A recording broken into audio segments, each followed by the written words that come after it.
Shalom Aleichem, à toutes et à tous. Le Midrash de cette semaine nous raconte que Moshe Rabbeinu, qui était convaincu que ses enfants hériteraient de sa position, demande à Hachem de le désigner un successeur. Et Dieu va choisir Yehoshua, Josué, en raison de son dévouement, de son service constant. Josué, Yehoshua, est décrit comme se levant tôt et veillant tard pour organiser les bancs et étendre les tapis dans la maison d'études, démontrant ainsi son humble engagement. Pourquoi Yehoshua a-t-il été choisi à la place des enfants de Moshe Rabbeinu? Moshe Rabbeinu pensait que ses enfants hériteraient de sa position de leader, mais Dieu a choisi Yehoshua en raison de son dévouement exceptionnel, de son service humble. Yehoshua, par ses efforts, son service, mérite de récolter les fruits de son travail. La métaphore du figuier qu'utilise le Midrash illustre que celui qui veille sur un arbre en récolte les fruits. De même, Yehoshua, par son engagement désintéressé, mérite cette reconnaissance. Il nous reste à comprendre pourquoi comparer Yehoshua au gardien du figuier.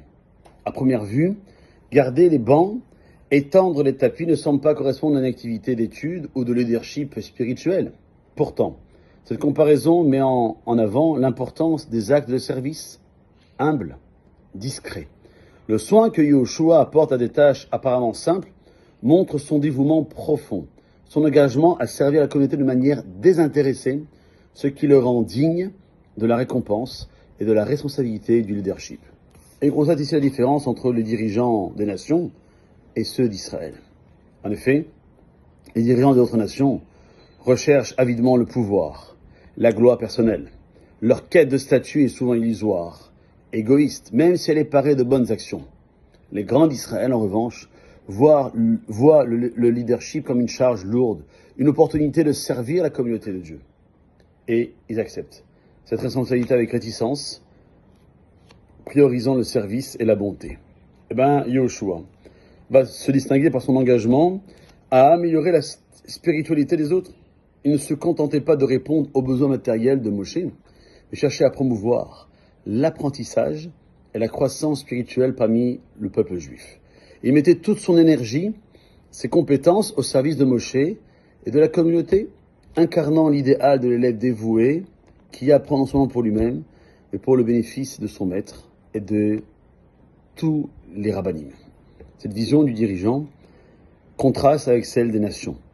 Les dirigeants du peuple juif voient leur position non comme un privilège, mais comme un fardeau, une opportunité de servir.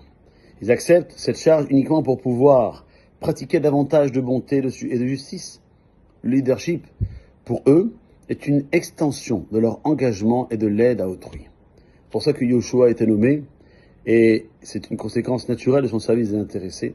Ainsi, en devenant aussi, après l'élève, le successeur de Moshe Rabbeinu, Yehoshua reçoit une opportunité encore beaucoup plus grande de pratiquer la bonté et la justice. Et donc on peut dire que la récompense de Yehoshua est de pouvoir continuer à servir, à pratiquer cette bonté à une échelle encore beaucoup plus grande, en devenant le leader du Ham Israël. Yehoshua incarne l'idéal du leadership comme un service désintéressé à 100%. Passez une bonne journée.